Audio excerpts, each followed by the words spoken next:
something that really comes to mind. I don't know, it's an interesting thing on this planet how teachings of God, love, and so forth are so just distorted, misunderstood. God sends a message to everyone. There's a workbook lesson in A Course in Miracles. God's voice speaks to me all through the day. So we are God's children. And by that, even saying children, it sounds like there's many of us and then we have variations. We're actually God's one and only child. Because the children of God are one. Why? Because their creator is one and we're made in God's image.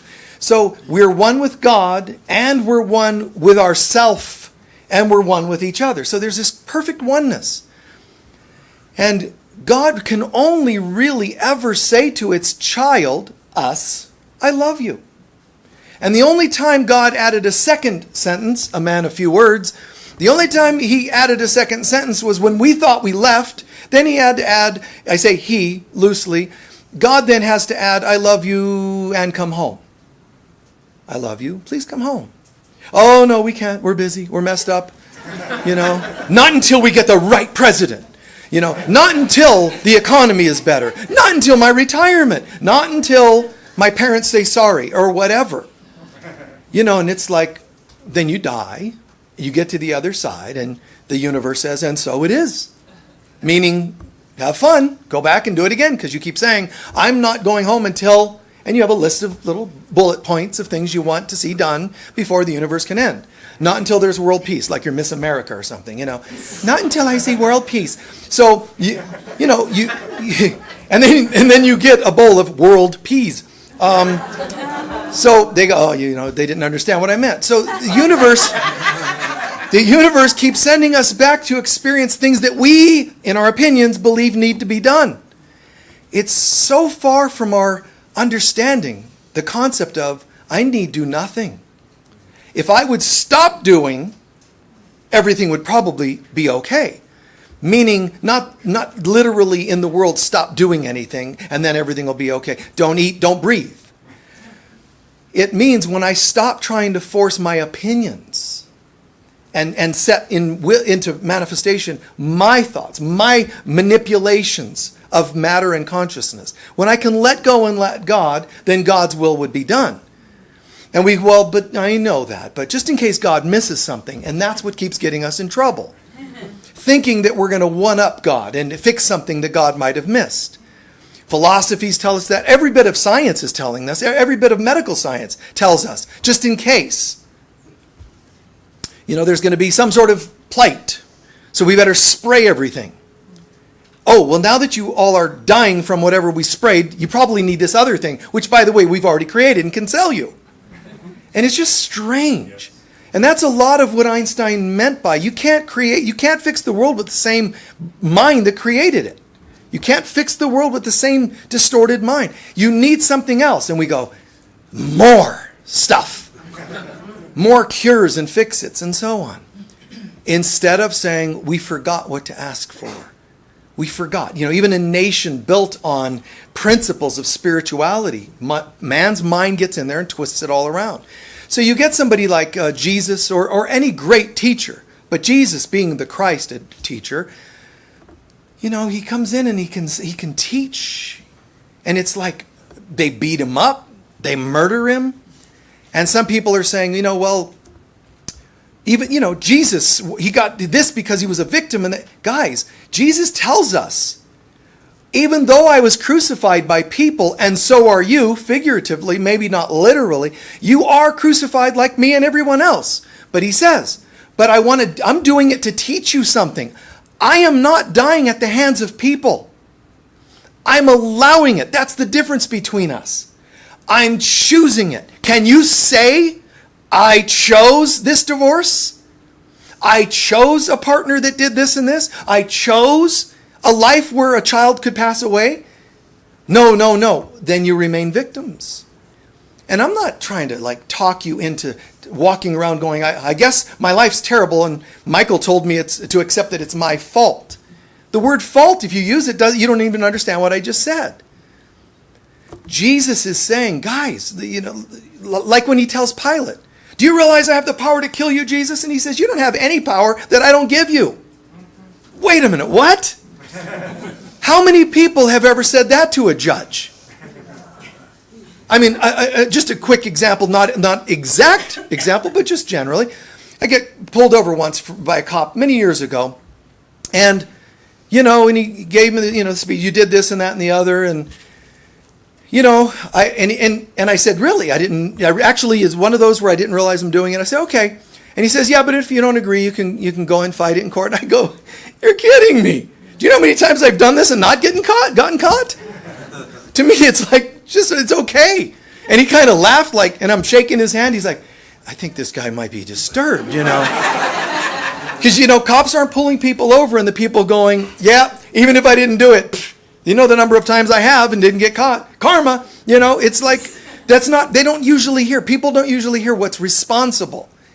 And I'm not saying that's easy. And I'm not telling you to blame yourself for horrific things that have happened on this planet.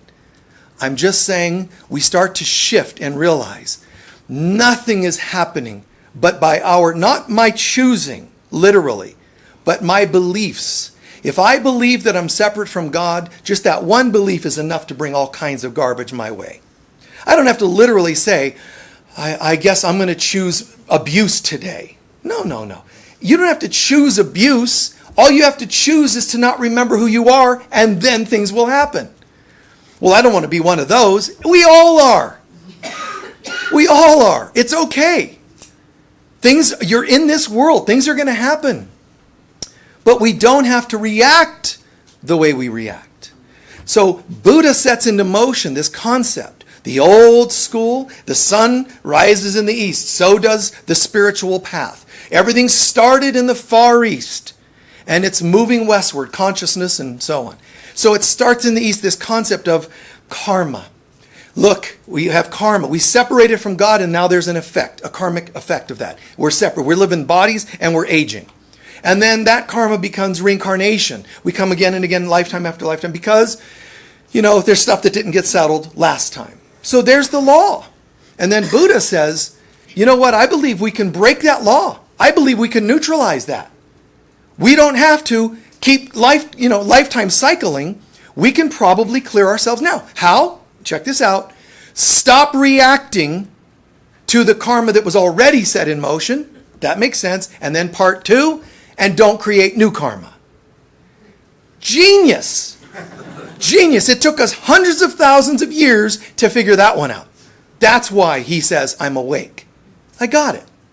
Now, we might go, well, that's him. It totally makes sense.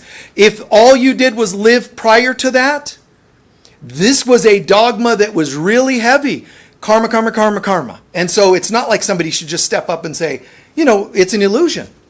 So that's why the priestly people of that time didn't like Buddha. Because he's daring to say, you can rise above the laws. How and why? Mainly because we created the laws. So when you take power back to yourself, you realize, wait a minute, I don't have to beg something in the sky to give me power to override the laws. We created these laws. So we're allowed to uncreate them. So that's what Buddha was doing in part. He wasn't trying to diss a previous belief system in Hinduism and all that. He was just recognizing it is an illusion. And all you need to do with dreams, fight them. No. Hope that you never have another one. No. Wake up. I'm having a dream. Wake up. When you wake up, the dream tends to fade. So that's what he taught us. You can neutralize karma by not reacting to the past karma and then also not creating new karma. And then a few hundred years later, Jesus comes along and he tries to explain you not only don't need to react to it and not cause anymore, there is no such thing. And I'll prove it. Cause has an effect. If ever somebody could prove that's not true, all of it would disappear. So, you're going to cause me to die. Go ahead, crucify me. Come on, let's get it over with. Judas is going to betray me. He's like, Judas, do me a favor. Go on, go do that thing you're going to do. Can you imagine inviting it? Hey, Judas, since you're going to betray me, it's getting late. Can you kind of get started? I'd like to get crucified by, within 24 hours or whatever. So, Judas goes and betrays him. He gets crucified, and then he comes back to life. And he did. He resurrected. It's not a myth. He resurrected. But when he resurrected, he's saying, I just proved cause is an illusion because the effect, my death, is not real. If I can prove the effect isn't real, it proves the cause isn't real. Therefore, shift from the laws of karma to the laws of grace. You don't have to fight anything. And we're like, no. We all have to now we whipping ourselves, because we're following Jesus. And Jesus is like, Jesus, no. Jesus is like, what did you not understand? So, Jesus is thinking, wow, it's going to take a while. You turn on a heater when you're freezing, it takes a moment. It takes a moment. So it's going to take you some time. 2,000 years later, wow. Has it occurred to anybody? Oh, it's still on AC. Switch it to, choose again. Just try something different. If you're not warming up to the truth of God, try something else. Try listening to my teachings. You don't like mine? Try someone else. Don't give up. Don't make excuses. Because if you can't find the truth that warms you, it's only you that's not yet either ready or willing. So find something that feels right, something that warms your soul. Not just strokes your ego, that kind of warms your soul. Something that actually reaches beyond your personality getting stroked and gets into the soul. There's a lot that can be found in the teachings of Jesus. You can look in the Gospels, you can look in the lost books of the Bible, lost Gospels. There's some amazingly deep stuff there. And I do talks at times on these various teachings, quotes, or particular books of the Scriptures or Gospels, or even the Acts of the Apostles and the Gospel of Mary Magdalene, all these lost books. I do talks on these things, and people go, I didn't know that depth was there. Even if you read the Gospels as they are, you might still have a hard time finding the depth because the way they're written, the way they're translated, it's a little off. For the time, let's just say it might have been fine, the wording. But as we grow in our own ability to be Christed, as the mother, the divine mother, births the Christ in us more and more and helps nurture us, sort of feeding, breastfeeding us, nurturing us from 1-day-olds to 1-year-olds and to adolescents and so on, helping nurture us, get us off to school. And that's the mother. As we allow her to do that, as we grow in consciousness, things change. We start to realize I can understand a deeper version of this particular quote or that particular quote. So I printed out a couple of quotes a moment ago when the folks asked for a particular conversation today. So I just printed a couple out of one little chapter in the Gospels. So here's an example. The disciples came to Jesus saying, who is the greatest in the kingdom of heaven? Now you already know they're out of their minds. Because when you're talking about the kingdom of heaven, why would you be competing for who's the best? It's just like, wow, these people still aren't getting it. But who's the greatest in the kingdom? And, Jesus in his infinite patience sits down and calls a child over to him. Child comes over and he sits him down in the midst, they call it, amongst everybody that's there to learn. And Jesus says, unless you are transformed and become as a little child, you'll never enter the kingdom. So what does it mean? They even ask him, what did you mean? Become as a child? How do you become a child again? You're already an adult. It's in here. It's consciousness, not literally. He doesn't even mean metaphysically. You die and you become born again and reincarnate, and when you're a child again, you'll have another shot. You must become as a child. He's talking about accessing our innocence, the part of us that has not flawed and harmed others yet, the part of us that hasn't developed much ego behavior yet. Innocence. Become as a child. So they say, therefore, he says, whoever humbles themselves and becomes vulnerable like a child is the greatest in the kingdom. I'm just translating a couple words here and there to make it make truth instead of dogmatic stuff. So he says, become vulnerable like a child and you'll be the greatest in the kingdom of heaven. Remember, the words kingdom of heaven mean the consciousness of God.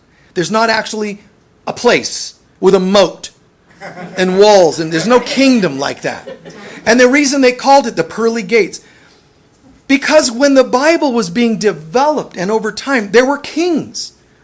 And the kings tended to say, well, if the greatest people are saying, if the greatest person that we know of, wealthiest and great, is a king, God must be a big king. God doesn't have just gates. He has pearly gates. He doesn't just have a moat. There's like mermaids and cool things in it, He doesn't have horses. He has unicorns. They just make, and roads of gold. Why? Because they like gold. That's to them what was of value. There is no place. I hope that's obvious. But whomever offends, he's saying you must be as a child, vulnerable. However, he adds, anyone who offends such a childlike soul, not just children, anyone who offends a vulnerable, someone on the spiritual path, a vulnerable childlike person, they offend me. And they will suffer dearly, which he doesn't mean I'm going to get you. He means when you cause harm to goodness, you're going to hold yourself accountable. You're going to suffer. In fact, you already are suffering when you cause harm to others. It already confirms that you're in your place of suffering. So he says, so I'm warning you all, the place is a world of many offenses, but heaven help those who cause offenses. So this is in part when you guys were asking like one of the questions about patience, and this world is going to have stuff happen. Your job is to not be one of the people causing the stuff to happen. There's going to be suffering here, but if you're causing the suffering, that's what you need to be concerned with. Don't sit around and pray that there's no suffering. Work on you. Are you adding to the suffering? Not at all. In fact, I pray regularly that God sends all those such people as those to hell. You are adding, because every reaction, every fear is feeding the vibe that causes people to eat, hate, and then bring it to the world. Starve them. Starve hatred by giving it no hate. Don't feed it hate. So this last part of the parable is, it's a great value in returning to our original innocence. But those who insist on causing harm are going to suffer. And in fact, they're already suffering. So the metaphor I often use for this, like the example of Buddha and karma and not reacting to karma, it's kind of like this. Even if you really get what I'm saying and you go, that's it, I'm going to start living a life of, like Buddha, don't react, like Buddha, don't cause new, and like Jesus, and forgive. I got that. Trifecta, perfect. I'm going to get that and practice that. Even if you do, here's what's going to happen, just so you're warned. In a good way, but you're warned. When you say, I'm going to go with this, you're basically going to want help. Call not on your teachers. Call on your teachers in this world to help. But the big help comes from our vulnerability being like children. Like children means, partly it means to recognize your need for God.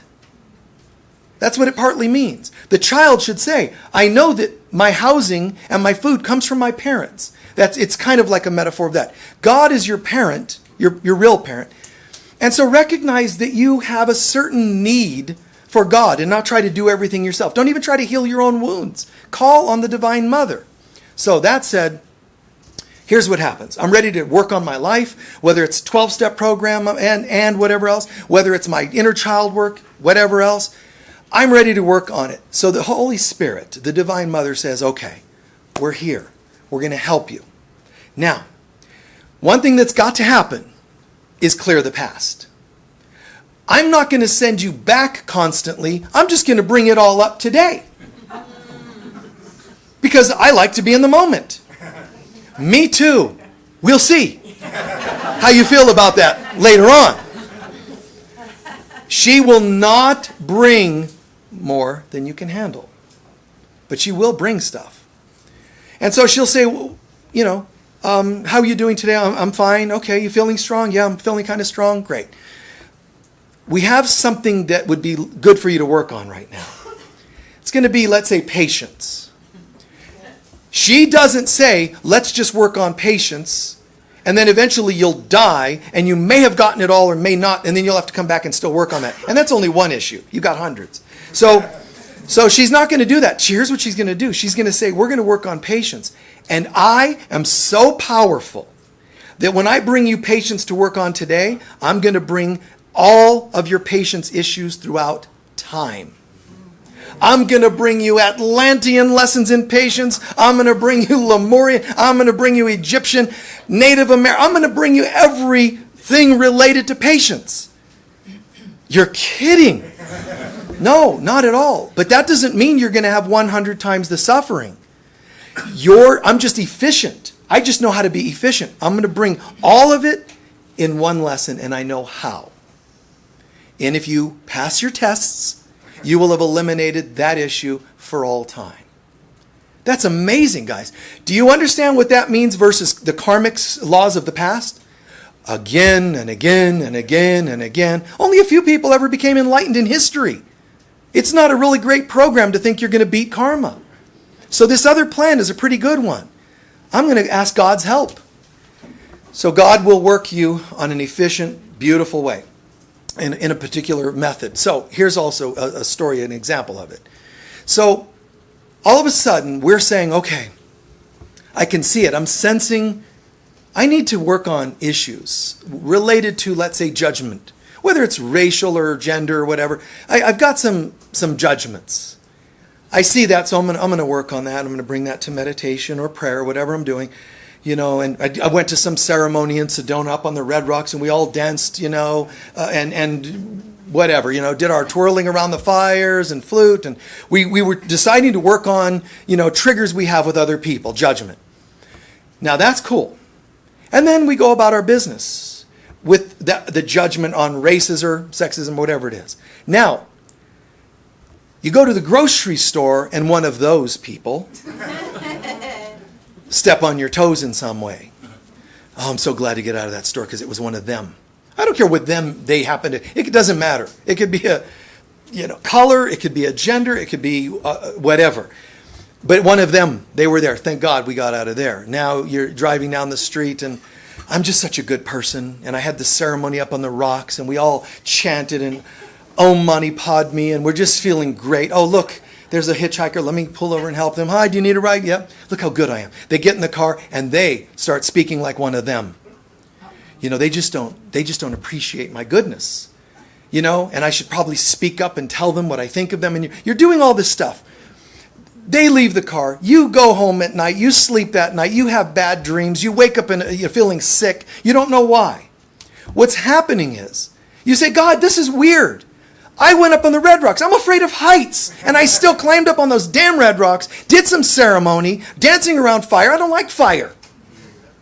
I don't even like people. And I danced with people. I did all this spiritual stuff, and I woke up sick. If you could hear the Holy Spirit, she would say, well, let me give you another viewpoint or version of what happened. I'll use an example, a story. So I heard you say, hey, I'm Holy Spirit, I'm going on a voyage. I would like you to be with me. It's a voyage of forgiveness. That's what I'm working on lately. I danced it, sang it, chanted it with these other people, and great.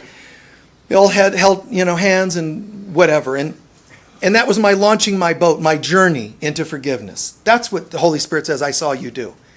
And then I noticed that when the waters got turbulent, you started panicking. You asked me to help you work on this stuff. This is going to happen. Some turbulence. Next thing I knew, I heard you crying and screaming for me. I arrived on the boat and said, where are you, sweetheart? Can't find you. I'm here. It's terrible, my life. And the people, a person I picked up on the street, and they didn't appreciate me. And everybody's on my case. And in the store, they did this and this. It's on and on and on. And she finds you, hiding under some tarp or something. Come here for a second. What's going on? And look how turbulent the waters got. Turbulent meaning the people were stepping on my toes. I had a bad dream. I woke up sick. And she says, wait. You asked me to help you. But there were these loud explosions and people, yelling. You asked me to help you. So what that means, metaphorically, sweetheart, is that as you're moving down the rivers of life or the oceans or whatever it happens to be, when you're moving, navigating, and you ask for my help, what I'm going to do is I'm going to go into the depths that you don't want to go into and you don't even know how. I'm going to go into the depths and I'm going to start removing and releasing all the mines that are underwater that are going to cause your boat to explode. Now, when I release those, they're going to come to the surface and they're going to boom and boom. But it's just noise. And you panicked. So I'll make you a deal. You want me to help, I have to go in the depths and get your stuff to surface on its way out. All I'm asking for you to do is not lose trust again. Because then every time I hear while I'm in the depths that you're panicking about the stuff I'm releasing, it gets anchored in again and becomes another potential bomb. Is that making sense? It becomes another potential hazard. I'm trying to help you release them, and you're tethering them back into your life. Almost as soon as I'm doing them. But guess what? When you panic, you're actually causing new ones to be created under the surface. Because now not only did we have the original one, we have your reaction to it. And your shame for reacting. Because there's a shame we have. God, I reacted, man. I shouldn't have done that. Another one under there. So when you want to journey on the healing path, which the healing path is half of our spiritual path. It's half healing and half spiritual. They work together. When we want to grow, then we have to be willing to let stuff surface. For some strange reason, humans thought, no, all I have to do is say it and it's going to get done, right? Well, preferably while I'm sleeping. It's just going to be gone, right? No. It's almost impossible for all that needs healed to not surface on its way out. That was an amen from the back there. Jesus goes on in the same chapter of the Gospels. So if your hand or foot causes suffering to anyone, cut them off. It's better to live with less of a body than to suffer in your soul. And some people get real strange about that one. If your hand offends you, cut it off. If your eye offends you, gouge it out. Now, this is where people took some of this seriously. And they literally tortured each other. Well, your hand offended you. Have somebody cut off his hand. Made it literally for burglars or thieves, cut off their hands and gouge their eyes. He wasn't saying that at all. He says, when things of this world seem to have power over you or cause you to suffer, it's better to walk away from it. Not literally cut your hand. It's better to walk away from the things of this world that cause you to suffer. If you drink too much, don't go in a bar. He's saying figuratively, only tolerate as much as you can. If you find that you can have a conversation with your mother, but it seems the pattern is after 10 minutes, it goes south. And some stuff starts turning and arguments, then talk for 9 minutes. It's better to hang up than to go to hell in your conversation. The relationship worked out really nicely, your partnership, but it's too far gone, you can't fix it. Walk away before you go nuts. Everybody still has to honor what they can handle, granted, but he's saying, but find where your limit is. Find so that you don't lose your soul. If watching certain behaviors of people causes you to go into judgment, walk away before it happens. Does that make sense? That's what he means by if your hands offend, if your eyes, gouge it out. Not literally. It's just the concept. Stop it before it drags you into hell. He says, when even a mortal man has 100 sheep, because the people are acting surprised by what he's teaching here. And he says, how is it you guys don't understand this? When a man loses, a mortal man loses, he has 100 sheep, loses even one of them. Do you not notice how much he'll go looking for that one? He doesn't go, oh, come ça, whatever. Que sera, sera. Too bad. He'll go finding it. And it'll almost look like his attention is on that one and not the other 99. He's saying, in other words, why does it surprise you that you're that important to God? You are that important. If your hand offends you, cut it off. If you're in a terrible situation, end it. If your addictions get the best, stop them, so that they don't lead you into suffering. And he's saying, and even the man that loses a sheep, look how much he'll do to find that one sheep. So when you're off, when you're lost, we've got to do something to get you home. And God is aware that you're lost. You have all the power in the universe ready to swoop in. We think, and we were taught in religions over thousands of years, God only hangs out with the good people. For some reason. The words, I'm not worthy? What does that tell you? I'm not worthy? So, yeah, I'm not good enough. Well, we're being told by Jesus, you're the one. The more messed up you are, those are the ones that the most help is being given. Then the other ones get upset. Well, wait a minute. I'm a really good person. Why don't I get a little more of that attention? You don't need to be all insecure and compete. If you're already holding your center and doing a good job, be proud of yourself. Be glad. It's okay that our suffering brothers and sisters have the help of the universe. So do you when you're struggling, and we're all going to struggle at different times. The next one. If someone harms you, go and tell them. If they don't listen to you, bring a couple more brothers, sisters that are kind of centered, like people that'll hold space for that conversation, and see if that helps. The person still doesn't hear it. Bring more of the people from your spiritual family to show support. Hey, listen, this is kind of happening. They don't want to hear it. He says at some point, walk away.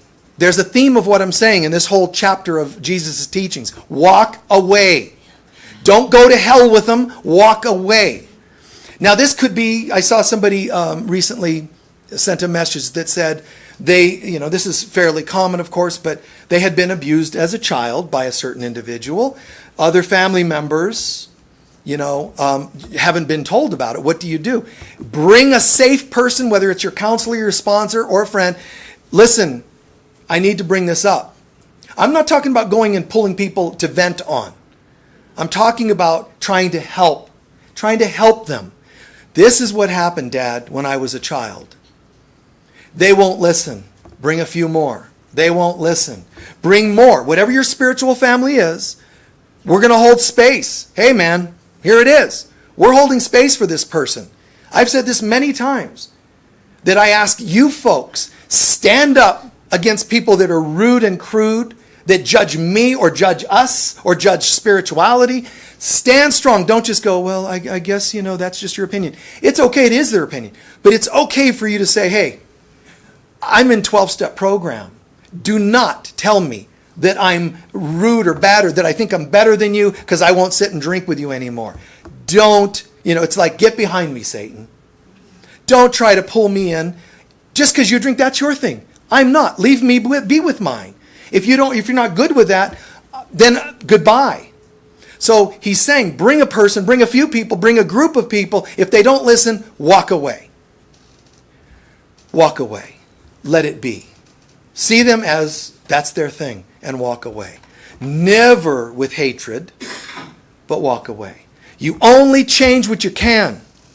And of course, accept what you can't. But you change what you can. If you can't force, clearly you can't force it. But if you can't get across to them, if they won't listen, there might be a reason. Maybe it would just cause them an aneurysm to own what they did or what they're doing. So the more reason, what are you going to do? Duct tape them down and put tape across their mouth and say, you're going to listen to this. This is an intervention, Dad. You did this when we were kids or whatever it was. You bring it lovingly and tactfully. And if you don't, you're not bringing it properly. So you need to own, well, they won't listen to me. What did you say? Well, I said, listen, jerk. You need to listen to me. Well, I wouldn't listen either. Be loving and tactful always. And so should your group of support system be loving and tactful. They don't hear, walk away. He then goes on to say, I tell you, whatever you accomplish on earth will assist you in heaven, and whatever you release on earth is released in heaven. Also, when two or more of you agree and focus on anything, it'll be accomplished. So what he's saying is, whatever you learn on earth, it's going to go with you to the other side. Whatever you heal on earth is going to be qualities you take with you to the other side. He's saying, whatever you accomplish on earth, I'm not talking about material accomplishments, the consciousness work you do on earth is going to be your fuel that takes you to the other side. How much fuel did you get? How much healing and learning did you do? Because everything's about healing and learning. How much healing and learning did you do? Not much? Okay, guess what? Your rocket ship can not even launch. So you die, you're coming straight back with the same stuff, same probably family members. Instead, your ship launches. It's like adding another feather to your angel wings. All the work you do on earth is going to be carrying you with you on the other side. The last few quotes. Jesus says, the kingdom of heaven is like having a certain king, which would take account of his servants. And when he was balancing the books, brought to him something about one of the people that owed him money. The lord of the land was doing the accounting and realized, wow, one of the servants owes me a bunch of money. So his lord commands him and says, each member of your family, he says to the person owing him, you and all the members of your family are going to be sold into slavery or sold into jail or whatever it's going to be till the debt is fulfilled. The servant therefore falls down, begs for forgiveness. And the lord of that servant was moved with compassion and released him and forgave his debt. Anyone that has a debt, no matter how large, humble, I'm sorry, it's called apology and amends. And then the Lord forgave him. The Lord of the land, but it's a metaphor of God. Forgiven, no problem. The problem is, the same servant ends up going home and doing some life, for a day or two or whatever, and realizes, hey, some of my fellow servants, one of them owes me some money. Has them brought forward, hey, you owe me some money. Oh, you're right, I'm so sorry. I'll pay it back. No, I'm going to have you put in jail. Has the fellow servant, put in jail for the money owed him. Now the Lord finds out about this, the Lord of the land, but the Lord finds out about this and says, you wicked man, you made huge mistakes, asked for forgiveness, and I granted it. This person did a minor thing in comparison. It could be a major thing, but it's a minor thing in comparison. And you actually are going to hold them accountable and send them to jail? Are you getting what I'm saying here? This is important because this parable here means, first of all, as we judge others, we're judged. This guy got in trouble with the Lord because he wasn't practicing forgiveness himself. This is also a parable about karma and reincarnation. This is Jesus talking about reincarnation. Because of the way he words it. He says to this guy, you don't live by forgiveness. So you're going to live, I'm paraphrasing, you're going to live by karma. He says, you see what's happening is you're now going to be brought before the ego that's going to always find you guilty. Because in this parable it says the Lord will send you to the judge will send you to the prosecutors and the jailers, and you're going to spend time in jail fulfilling your debt. That's what they used to do. You'll spend time in jail till your debt is fulfilled. What debt do you think he's talking about? What do you think jail is? Jesus was talking about reincarnation. He says when you're found guilty, you're going to come back and you're going to stay in jail in this world, held by your ego and a body, this body, and you'll be here and you'll stay in jail again and again, lifetime after lifetime, until your debt is paid. There's one of the lost books of the Bible, it's kind of cool, where Mary Magdalene was talking to Jesus and asking him for some teachings and some questions. And it's kind of cool because she's the one that points that out, that it's about past lives. She says, Jesus, there's that one time you were teaching us about, she doesn't say reincarnation, but she says reincarnation, okay? More or less. So she's saying, there's that one time you were teaching us about previous lifetimes or reincarnation in that parable. So she's the one who figured that out and said, because you were talking about being found guilty and sent off to jail and imprisoned. The jailer, it's the body, and the prison is the world. So we're being taught right there. Your very judgments are what keep you coming back. One of the questions you guys asked me to cover was, forgiveness.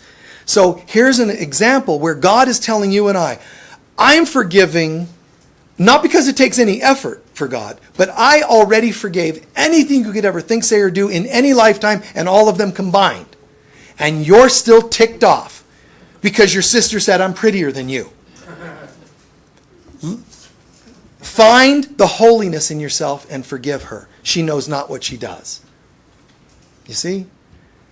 They know not what they do, because anybody that would cause you harm does not know what they're doing, meaning they're insane. What does it mean to say they're insane? They're not acting as their God self. And since you only are your God self, as soon as you fabricate that you're not, you're technically insane. Like a person that gets hospitalized because they say, I'm Napoleon, and I will not speak to anybody unless they call me that. Emperor, and speak to me in French. That's not going to go well at work. It may not go well at home. So I'm saying it's a metaphor, it's a form of insanity. to try to pretend you're things that you're not. That's one of our usual depictions, right? Stereotypically. So we're being told, as soon as you act like you're not a divine being, you're insane. And when people are harming you, they're not acting very divine, which means they're insane. That's why Jesus said, forgive them. They know not what they do. They're nuts, is what he was saying. They're acting from their ego. You're forgiving them, not enables. Don't do the enabling forgiving. I'm talking about sincere, I get it. And forgiveness is a process, so whatever level you can get. If all you can do is say, I'm not letting this go, but I'm going to start doing my best to forgive, that's a start. Anything that gets the ball rolling is beautiful. So let it be. So forgive at the deepest level you can. But one day, all people will realize that true forgiveness means I am a holy being and no one has power over me. So whatever I thought they did, I'm letting it go because I no longer choose to believe they have power over me. Instead of I'm going to forgive you because you're a horrible person and I'm a beautiful person, I'm going to move past all that and just say, it doesn't matter what you are or what I am. I don't care. All that matters to me is reality. Who I am and that you have no power. And that starts to help chunks of the past start falling away as we recognize forgiveness. So when Jesus was done saying these things, there's one last quote. The Pharisees came up to him to try to trap him into blasphemy so they could condemn him. They did this all the time. So they say, is it lawful? You're going to love the wording, and I even eased it up a little bit. Is it lawful for a man to toss his wife away at any time for any cause? Because that's what they did in those days. And he says, have you not read? A man shall connect with, he will leave his father and mother and join with his new partner. You guys get that so far? You leave your father and mother, you join with your new partner, and they become like one. Therefore, what God joins together, no person can tear apart. It's not like you actually almost could tear it apart. If God joins two people with one intention called love, nothing can tear it apart. So they're asking, is it okay for a man to just toss his wife? That's the wording they're using. Giving walking papers, And they're trying to catch him. And he says, what, didn't you read the scriptures? He always did that to them to tick them off. Didn't you read the scriptures? Because they're supposed to be experts on it, so we always prove that they never read it. They memorized it, but they didn't learn. So he's saying, didn't you read your scriptures?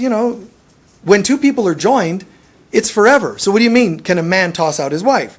So they responded and said, then why did Moses say that a man merely give the wife a statement of divorce to be rid of her? And here's Jesus' response. You can understand why they killed this guy, okay? Because Moses is the man.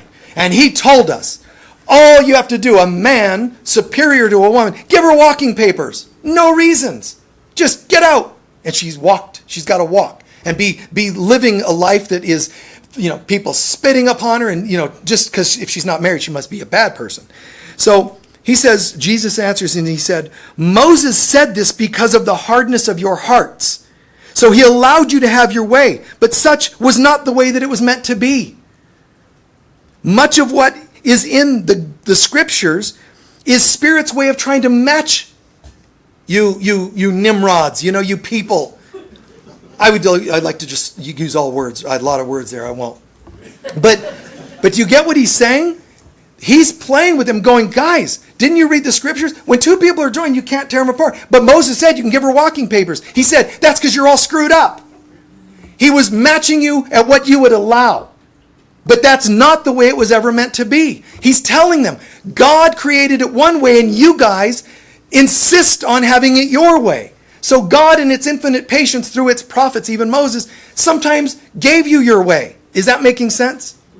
So you created karma. That was never God's plan.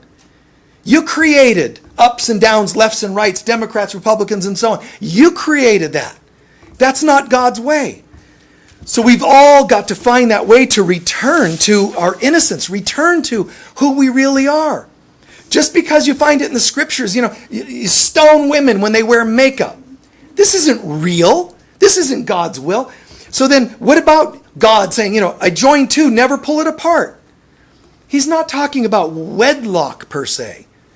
Because even then he's saying, you people marry anything. You're all so desperate to hook up, man. Stop. Ease up. Then, because the next questions they ask him are all about eunuchs and so forth. Should we all become eunuchs? He's like, what is wrong with you people? Should you all be... He does, I mean, I'm paraphrasing, but he says, some people are born eunuchs. Some people make themselves into eunuchs. And he says, but there's different reasons. Some choose to be such, meaning celibate. To be such as part of their spiritual path. You can't. He's saying, I can't give one answer that flexes so much per person and situation. What we do know is that when you say, I love this person, we romanticize. We always make things ridiculous on earth. So we go, you're kind of hot. Marry me. Then you marry that man or woman or partner or whatever it is. You marry them. And then we said, and you're not allowed to get divorced. Even getting together was a far worse decision than getting divorced. So you can't say, well, getting divorced is against God's will. No, if you would have asked God, he would have told you not to marry in the first place. But I felt a flutter in my heart. That was an anxiety attack.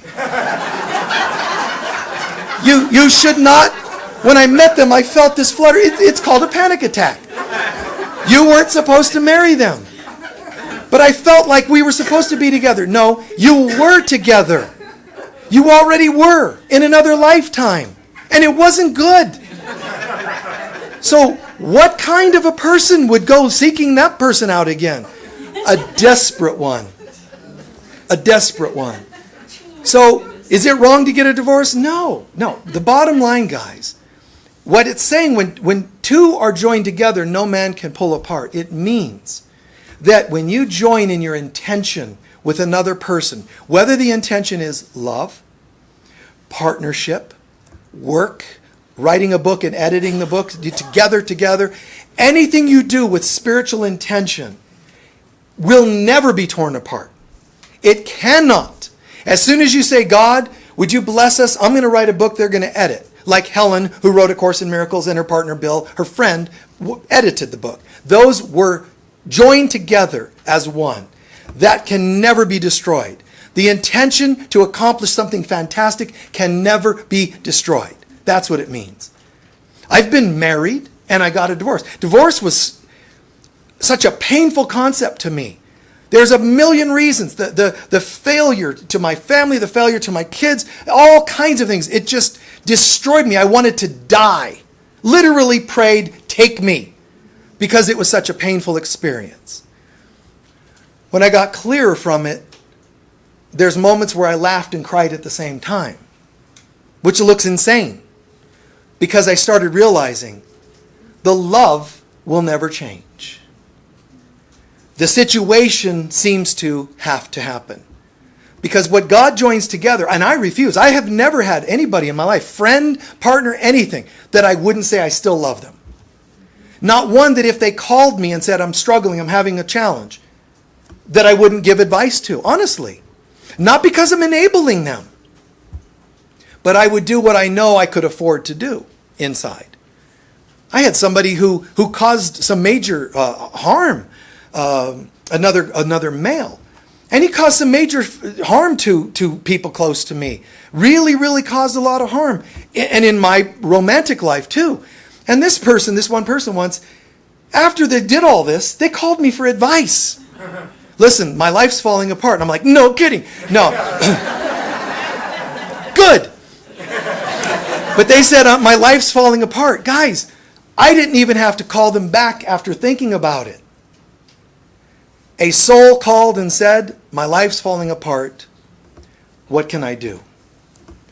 Like any other time, I'd take a breath and do it. It's going to be the same answer whether you're my best friend or somebody that tried to cause me the greatest harm. How can I be helpful today? That's me. I would not recommend that to you all the time. Sometimes you need to say, not today. No way. You've used me enough. Those are good things to tell people sometimes. So don't take my lead and do what I'm doing. I did what I could afford to do. You need to do what you can afford to do. But in these circumstances, these teachings of Jesus, forgiveness, it's all what we can afford to do at any given time. And people that have caused harm, they're out of their minds. They're not in their spiritual minds. They're out of their mind, out of their spiritual mind. What can I do to be helpful? I can't do anything. They hurt me too much and they deserve to suffer. That's okay. Because what I hear talking right there, I don't say, oh my God, she shouldn't speak like that, la la la la, and I don't want to hear it. What I hear is, wow, that's how hurt you are. Yeah. The only reason a person can refuse to forgive is when they're that hurt.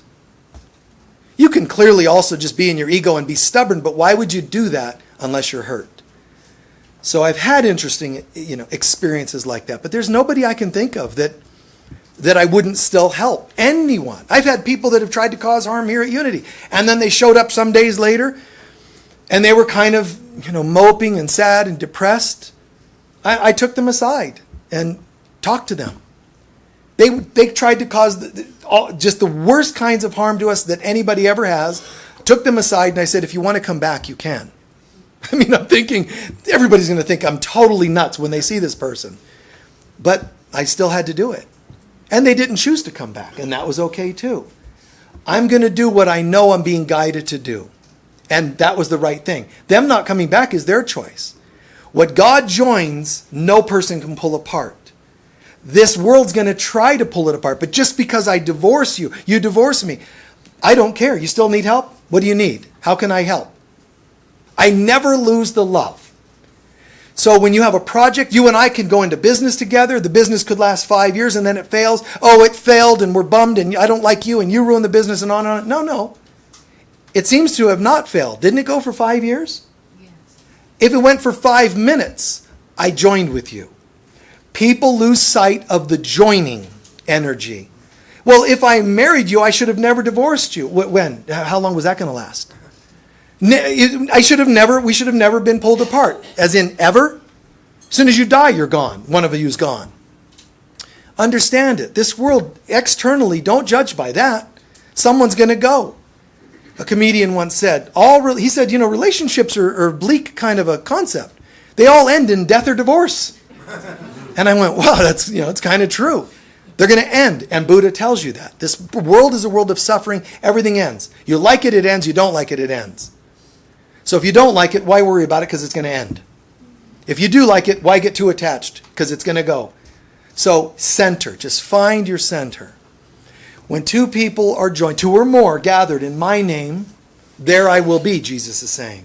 What he's saying is when two people can get along and agree on anything, including an intention to create something, how could I not be there? And there's a trick to this. He doesn't just mean his energy, his spirit will be there. He's saying, as soon as you're willing to see yourself as part of oneness with another, that is what Christ is. The joinedness of any of God's children. Separate, we fall. As soon as any two or more join together, Christ is present. Not just Jesus. You have found the Christ in you when you can see someone else as worthy of your presence. Does that make sense? We have the ability to bring the presence of Christ. And it's not just how many crystals you put on the earth, how many chants, how many bowl ringings, and how many whatever. That's not how you bring the Christ. That's a way to set the stage, sacred space. But if two people or more cannot join with a common intention, there is no Christ. I don't care what you do.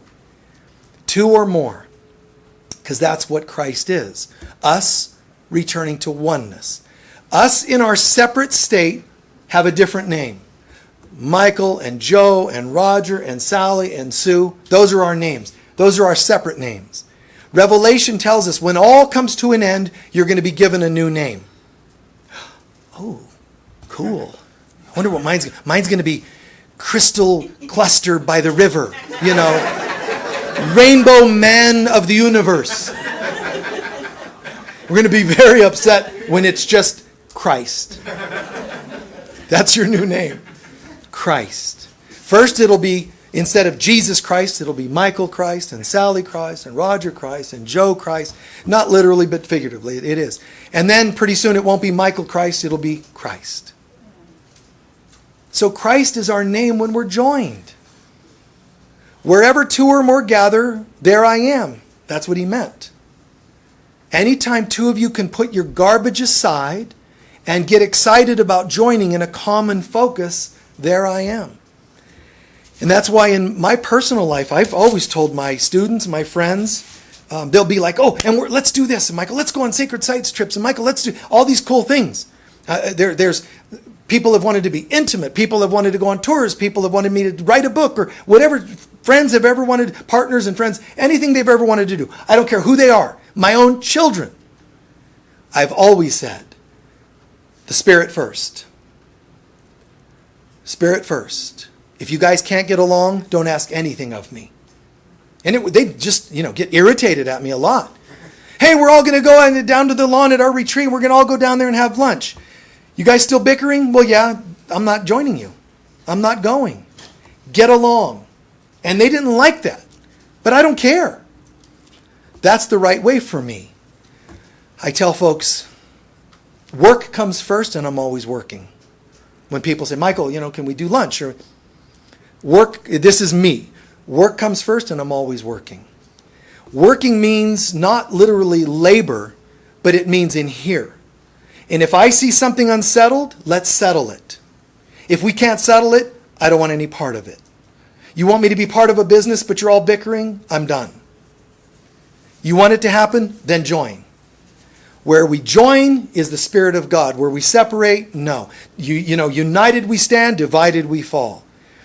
And I know that's challenging for people. I know that can be challenging, clearly in relationships and so on. But that's just how I've always been. I've always felt like sanity comes first. Love comes first. Well, forget the love. You could still get this if only. I won't even, any topic. Even things that could benefit me materially. I won't do it if the spiritual consciousness isn't there. But that's me. You have to be faithful to yourselves. But find something to be faithful to. Whatever it is. Your limit on a 0 to 10, mine might be a 10 because I'm a bit stringent about this. Yours could be just a 2, but at least be true to your 2. Or a 5 or whatever it is. Just find some level of commitment. What you believe and stick to it. Please take a few centering breaths.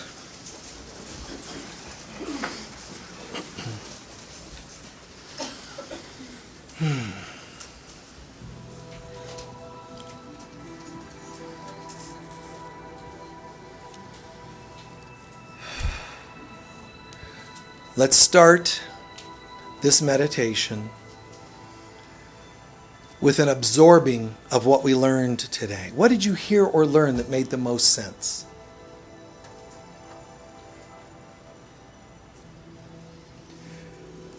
Let the Holy Spirit help you find what could be the most helpful to you. But breathe and allow this to integrate. Don't come here and just listen with your head. What did you hear? What can make a difference in your life? And let it not be Michael talking to you. You talk to yourself.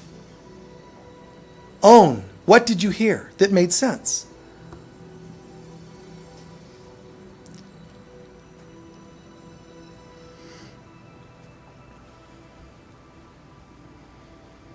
Any of the comments, any of the passages, any of the interpretations of those passages?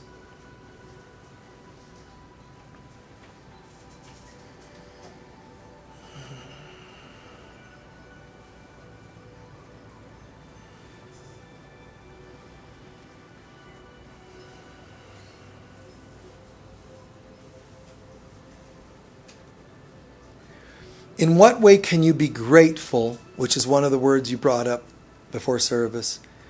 In what way can you be grateful for anything you heard or experienced in the service today? Was it the person you sat next to? Was it a warmth? Was it a shift in consciousness? Was it a comment? Was it laughter? Was it a processing you did while you sat here? Find it and give thanks for it. Breathe it in. The gratitude is a depth that we go to, a new level of consciousness with. We go into gratitude, and it means I'm really anchoring this new truth for me. I'm so grateful this made sense. I'm so grateful this spoke to me today.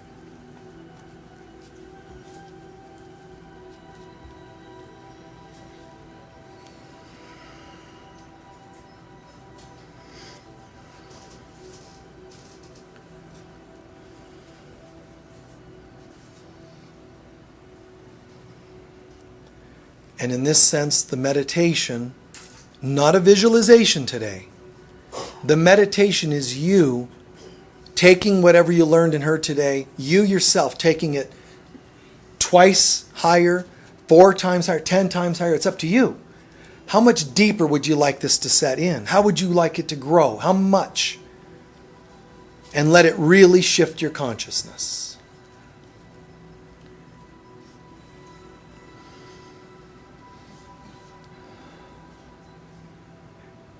How did this most speak to me?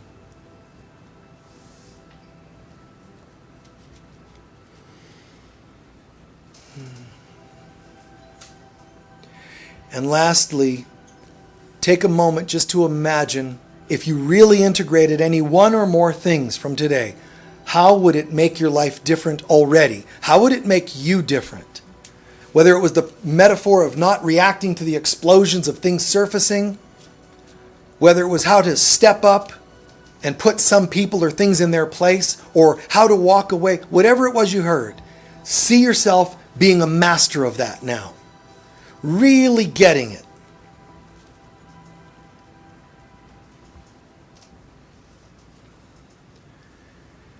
And then quietly start giving thanks. Really seeing that happening. You're getting it. You're applying it, you're living it, you're giving thanks. As you're slowly coming back to the room, you're still absorbing and getting it and giving thanks.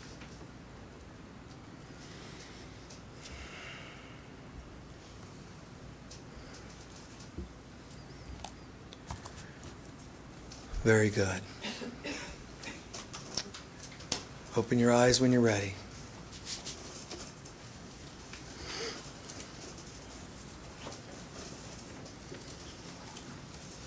Okay. How are we all feeling? Good, good.